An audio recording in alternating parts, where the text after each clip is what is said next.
Greetings, adventurers, and welcome back to the Den of the Drake. Other dragons hoard gold, while I hoard internet cringe. It's no secret that one of the fastest ways to get everyone at the game table to hate you is to get caught cheating. I'll never understand why some people feel the need to cheat at D&D and other RPGs. Like, who are you trying to beat with your cheating? The other players? The GM? Your own sense of self-loathing?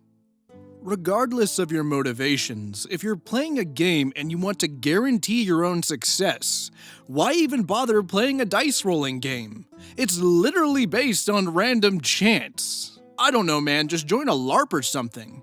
At least at a LARP, people can beat you over the head with a stick if you start acting like a dickhead. Today's story revolves around a cheating that guy who thought it was okay to play two characters at once, just to try to get over on the other players, and how hilarity ensues when he tries to hide it from the GM. Now, without any further delay, let's go ahead and dive right into the horrifying world of r/RPG-Horror-Stories. Enjoy. This story is titled, Player Cheats at Character Creation, plays two different characters at the same time, gives himself a mimic for a pet, and hides all this from the DM. This is not a horror story about a single event, more a series of underhanded moves performed by a single problematic player. So this character is, out of character, an alright guy. Sure, he likes the prequel movies and unironically thinks The Last Jedi was a good film, but other than that, he's pretty cool. He's also the one who first got me into D&D, and in-game, he's a perfectly functional if slightly unengaged player. But my god, his characters. He has a habit, this man, of making his characters as game-breaking and overpowered as possible. And the worst part is, he doesn't do this through traditional methods, i.e. studying the game like a science until you could break it like a kobold's spine. I mean, he just flat out cheats. One of our first proper campaigns in our group was run by me, and he shows up with a Goliath barbarian holding a mysterious black bag that he refuses to explain the contents of. Not even I had any idea what was in it. This was a huge red flag, as I am now aware, but at the time I thought nothing of it. This was my first campaign as a DM, and I didn't notice the signs. Poor me. Everything is okay until about 2 sessions in. The party is on a ship that gets boarded by pirates during a storm. They have to fight off the pirates while the ship tosses and turns and the rain threatens to throw them off the deck. Nice, if slightly unoriginal if I do say so myself. The rest of the party gets stuck in. The wizard casts magic missile on some pirates attacking the captain. The battlemaster fighter runs to assist the struggling allied guards, and the rogue single-handedly fends off reinforcements.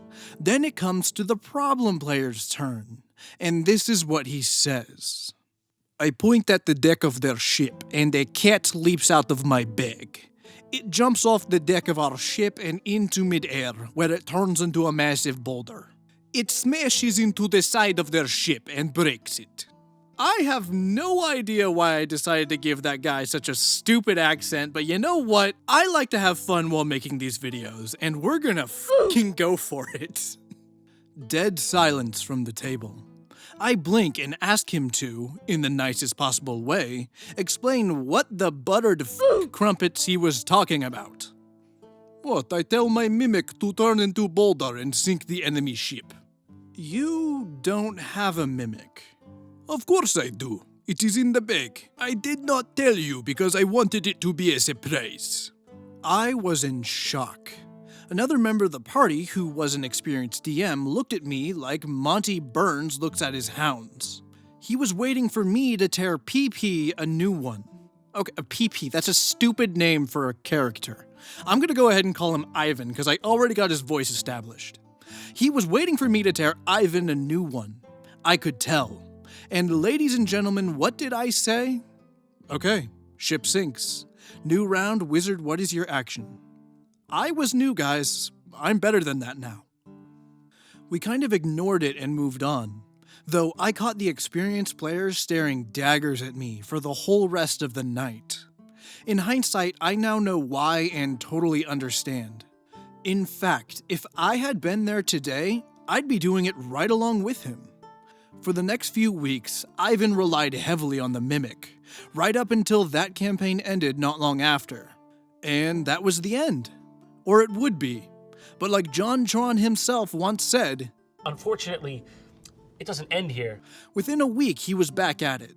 The next few incidents were small things. Him giving himself homebrew items or abilities that he relied incessantly upon, and which tended to break the game. But they were relatively minor things that didn't compare to what happened next. So, we're playing Storm King's Thunder, and I'm the DM again. The party get to a pretty pivotal fight between a doppelganger impersonating a dwarven king and his assassin bodyguards. Ivan is playing a warforged, and is remarkably cagey about his backstory. His character gets duffed up pretty bad, but the fight is almost over. I'm starting to think that I may be able to salvage this. I hate killing player characters. But then he says something that makes my blood run cold. "Oh, damn you guys. I may not survive this. Oh no. It is time for me to get out of my mech suit so that I may fight on foot." Trademark dead silence as he proceeds to take out his second character sheet, complete with completely different abilities, class levels, and health. He essentially switched characters right in the heat of battle to one that had more health. Turns out he was actually playing a gnome that was driving a mech suit. Now, this actually sounds to me like an awesome idea, and I would have been happy to let it go. Though, there probably would have been some serious debuffs to the gnome, provided that he had expressed the idea beforehand. So, I'm probably stating the obvious here, but any reward you can get from surprising the GM with your cool concept is never going to outweigh the risk of it backfiring. The GM shouldn't be someone you try to hide stuff from. They should be your partner in crime. Like OP said, this is an awesome character concept that he would have loved to let Ivan play, if only he had discussed it with him beforehand. Overall, the player versus GM mentality is toxic from all sides. You're working with both your party and your GM to tell an awesome story. On a side note, I really hope that none of my future DMs are watching this video, because I really want to play a gnome piloting a robot now. But no, he had tried to slip it past me for the same reason he had tried to slip the Mimic past me. Because he knew I would have disallowed it or at least seriously penalized it, and he wasn't willing to sacrifice even a portion of his utterly broken build. From here, it only got worse. He made a gunslinger character for a Waterdeep game I ran, complete with several guns and ammo to burn. When I told him to take them out since I hate guns in fantasy games on principle, he argued with me and I demanded that I let him keep them. For a game that another friend ran, he had his character carry around these kegs of homebrew liquor that would instantly incapacitate anyone who drank it unless they made a very high DC saving throw. 20 to avoid intoxication, 15 to stay conscious but have disadvantage on all rolls for 24 hours. Then he would just RP every monster into drinking it. The DM was something of a pushover and didn't want to upset him, and he would basically win every fight without trying. The most recent, really egregious example of this was recently. Back when the aforementioned pushover DM was preparing that campaign, he mentioned offhandedly to me one day that he had to download the Unearthed Arcana and read about a class that Ivan had wanted to play. My friends, the alarm bells that went off in my head were louder than the bells of Jerusalem. I demanded to see the class he wanted to play. It was a barbarian subclass that was the most unbelievably overpowered thing I had ever seen in official rules. Not since the AD&D Cavalier have I seen Unearthed Arcana so perfectly meet their reputation. This subclass was a monster. They could cast spells as good as any cleric, cast a spell and attack on the same turn, had a bunch of combat abilities, and my personal favorite, an ability that let them touch a person, including themselves, and caused them instantly to regain a spell slot of up to 4th level. The limit? None. The cost? A minuscule amount of damage that the smallest health potion would render negligible. But it got worse. Ivan wanted his barbarian to roll on the wild magic table every time his character attacked, cast a spell, or used an item. And he didn't want to use the one in the rules. Oh no siree, no. He wanted to homebrew his own one.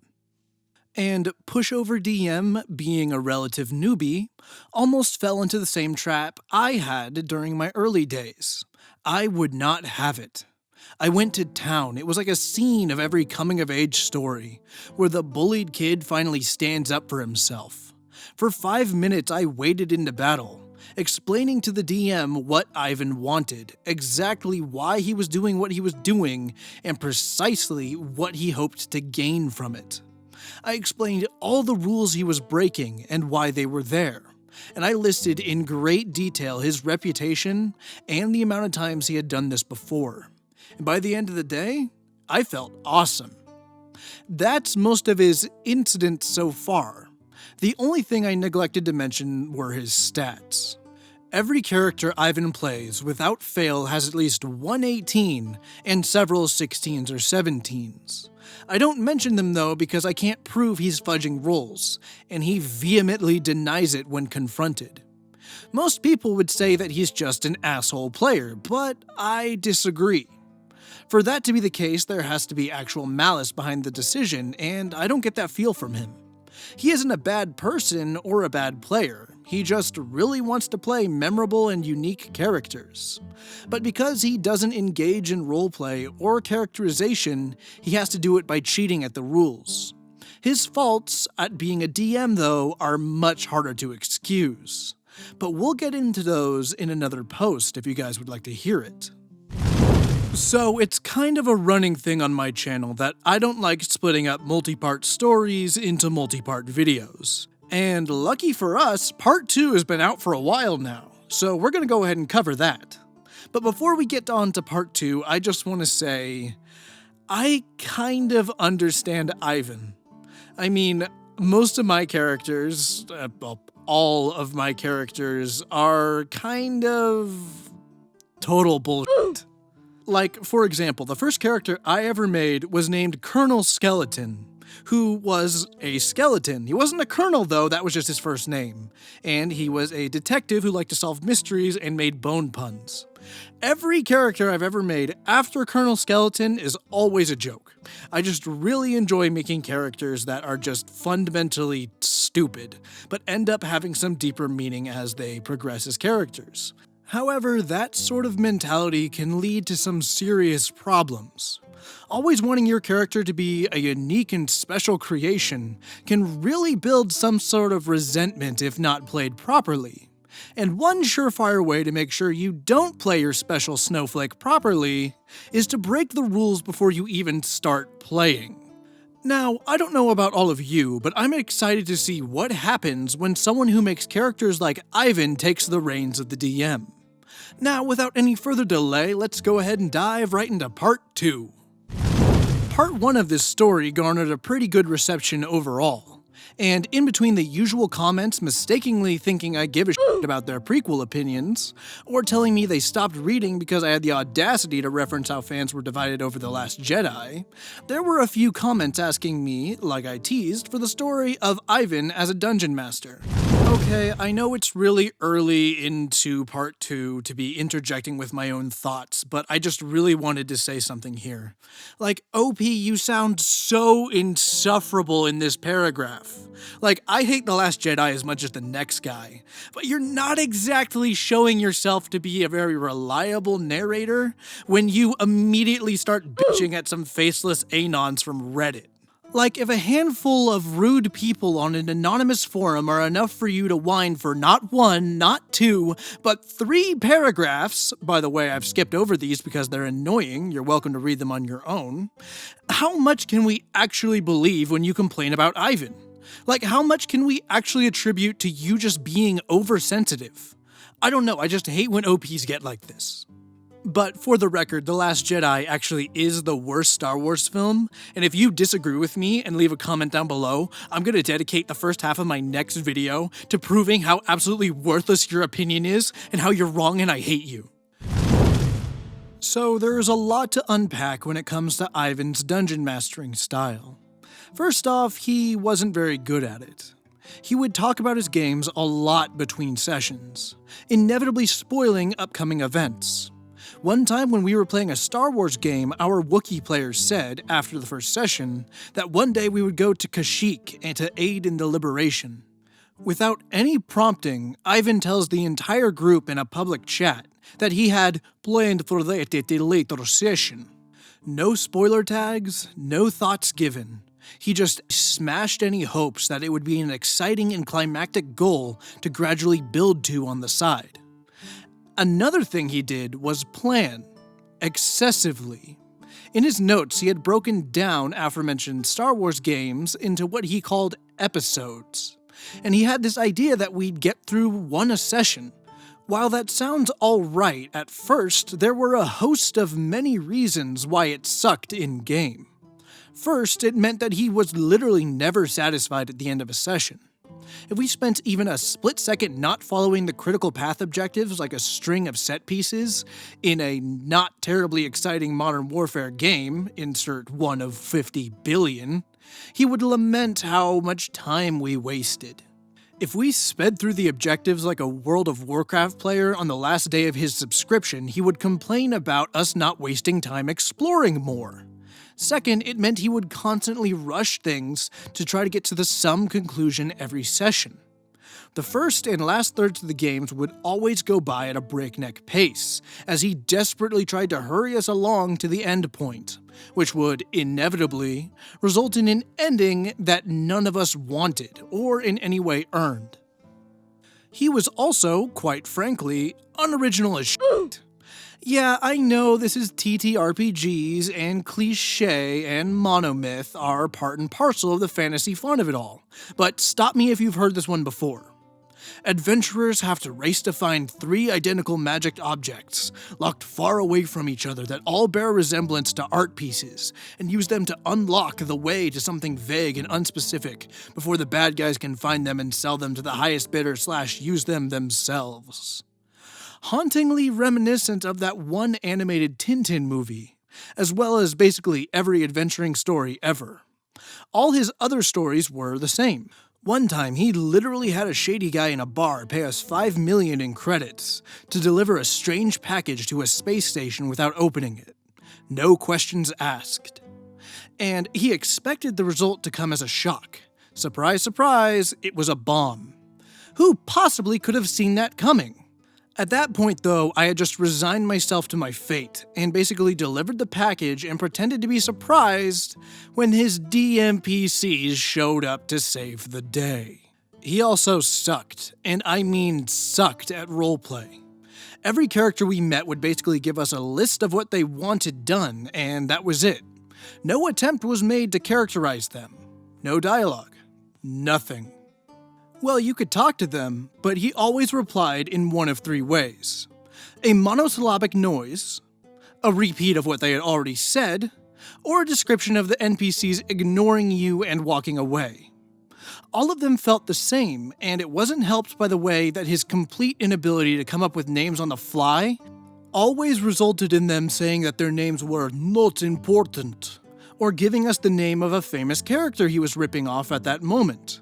One time we met a tough-talking, no-nonsense, black-haired ISB investigator who went by the name Detective Diaz.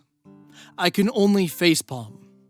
But his biggest flaw, the one I alluded to in the title and the one that has continued from his very first campaign to his last, is that he railroads like a motherfucker. It's the worst kind of railroad, too. One where he keeps a psychotic death grip control of the story, and yet the plot never moves along at all. The thing is, he gets bored with combat or puzzle solving or any kind of gameplay whatsoever, and so 90% of the campaign is just moving from point A to point B, keeping the story chugging along, but never evolving or expanding. Our characters never actually do anything since all they're doing is following the lines. We escape a pursuing Star Destroyer, but they deploy TIE fighters and threaten to kill us until we come and talk with the officer. So we do, but they just want us to do a smuggling job. So we go to the planet, pick up the cargo, and deliver it to the drop zone, suffering no threat, no challenge, not even the slightest bit of adversity along the way. We go to kill a crime lord because that's what another crime lord told us to do. But he's already been killed by something else when we get there, so all we do is just board the damaged ship, look at his corpse, and then go. We go to rob a casino, which he doesn't tell us is run by the First Order. So we walk in, basically walk right up to the main base console, download all their credit, and escape without being pursued by a single guard. We find a planet in distress because these weird satellite things are blocking out the sun. So we board the main satellite, fight 4 stormtroopers, all of which die in one hit and mysteriously whiff all their attacks against us, blow up the station with 1 thermal detonator, and that's the end. I cannot tell you how utterly devoid of stakes and adversity the game was, because he didn't have the patience to build anything up or introduce any major villains. And that brings me to my second point about his DMing. Ivan is a horrible story writer. In addition to treating the big book of cliché like a free ideas bucket, he never reveals anything about the current story to the players. At any point during the current Star Wars campaign, I could stop, turn to the players, and ask 3 questions that they would not, for the life of them, be able to answer. Why are we here? How will it help us accomplish our major goals? And what were our major goals in the first place? He didn't have the patience to introduce actual villains for us to fight, so I'm genuinely unsure as to who we're supposed to be facing. In that cliché roundup I described a few paragraphs ago, that was literally the extent of what we have been told about the plot thus far. We literally trip over a secret moon base. It's run by these totally not Ewoks, who find this random heavily armed group of wanted criminals on their doorstep, and decide that showing them every detail of their secret and incredibly high-stakes excavation based on some vague pretenses of friendliness is just the tops. They show us these black orbs, and explain that if we collect 3 of them, then presumably something will happen. So we go and collect 3 of them. That is literally all we have been told. Did I mention that the game has been going on for months now? Presumably, you should have gotten to the part where you make your players give a shit before now. Ivan is one of those DMs who asks for every scrap of information about our characters, but he never pays it off in any way. There's no character hooks to get us involved in the story. Our only reason for doing the Tintin thing is on some vague pretenses that whatever happens at the end will involve a load of money. No attempt at characterization is ever worth it because everything always pans out the same way. The way he planned for it to. I'm playing a handsome smuggler, a charmer and a smooth talker, who has a tendency to flip out and go completely banana buckets mental with very little warning. He had a death wish and a flair for the dramatic, so he would do things like threatening to shoot himself during a negotiation, or arm a series of seismic charges in the cargo hold of his ship, purely to inform his captive audience of who was calling the shots. Hey guys. It's Jeremiah here, and today has been like the worst day of my life. Like, first, my mom would not take me to Hot Topic. My dad won't take me to the Fall Out Boy concert this weekend. My girlfriend broke up with me because I wanted to play him as this complete wild card, integral to the party's success. None of the others were playing characters that could effectively communicate. But completely unpredictable, and you were never sure what motivated his actions. Kind of a Riddick sort of deal. He'd do something nice for you, and you might think he actually does care about you. But throughout it all, there was this definite sense that he could blow the entire room to cinders and not give 2 shits about it. But none of this mattered anyway, because every dialogue went the same, whether he was calmly negotiating over tea or standing on the table with a thermal detonator in one hand and a gun pointed at his own head in the other. The NPC told us what they wanted, we did it. Over and over and over again.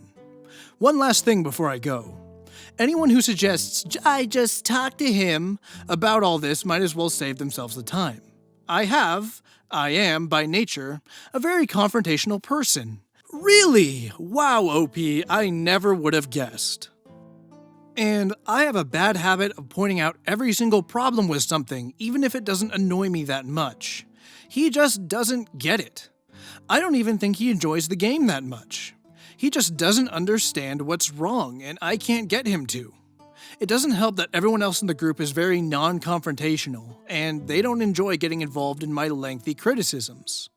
Anyway, that's my story about Ivan's troubles behind the screen. Not just a problem player, as it turns out, but also a disinteresting dungeon master. End of story. So, I just want to point out that there's a huge tonal shift between Part 1 and Part 2. Like, Part 1, OP sounds genuinely, relatable. Until you get to the edits he made, and then he starts really showing his true colors. Like, Part 2 sounds like it's written by a completely different OP. However, if OP is to be believed, then Ivan isn't really a player you want at your table. After all, cheating is one surefire way to sully the experience of everyone at your table. Railroading and using DMPCs is an equally heinous crime. But in all honesty, this story sounds like it was written by a that guy who is tired of being shown up by another that guy. To quote the prequel films to upset OP one last time, "There's always a bigger fish." Before we go, let's go ahead and take a look at this week's Gallery of the Drake. You all remember this story I read, right? The one where a crazy cat girl strips and tries to seduce OP? Well, user Pipareykir has taken inspiration from that video. Let's go ahead and take a... God damn it, man, you're gonna rile up all the furries! This is exactly the shit I was trying to avoid! To be fair though, you did make my thighs look really good. Thank you, Pipareykir, for submitting your art. If you want to see your artwork featured in Gallery of the Drake, be sure to submit it to the email in my About section. Fan art is my favorite part of doing YouTube, and it means the world to me that I can create content that inspires artists like you to create artwork like this. Thank you again, Pipareykir, for submitting your art. With the story over and the artwork displayed, we're gonna go ahead and wrap up. I would like to thank you all for listening, and I hope to see you next time in the Den of the Drake.